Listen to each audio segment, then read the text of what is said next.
மாதங்களிலெல்லாம் சிறந்த மார்கழியை இறை வழிபாட்டிற்கேயுரிய மாதம் என்று கூறலாம்.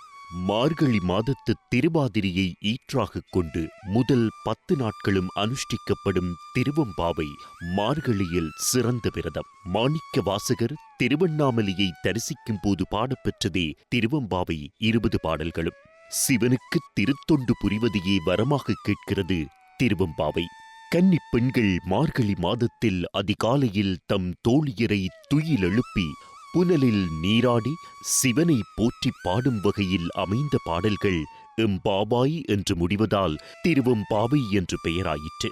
திருவெம்பாவை மூலம் மாணிக்க வாசகப் பெருமான் நமக்கு கூறும் உறுதியான அறிவுரை, நாம் உய்யும் நெறியை உறுதியாகப் பற்ற வேண்டும். அதே நேரத்தில் அவ்வாறு பற்றுவதால் நாம் பெறும் இன்பத்தை அண்டை அயலவர் எல்லோருக்கும் கிடைக்கும் வண்ணம் எம்பிரான் மூல பண்டாரம் வழங்குகின்றான் வந்து முந்துமினே என அறைகூவி அழைத்தும் அறியாதவருடைய இல்லங்களுக்கே சென்று அவர் வாழ்வையும் அண்ணாமலையாரின் அருள் ஒளி நிறைந்ததாக மாற்றுவதுமே திருவெம்பாவை.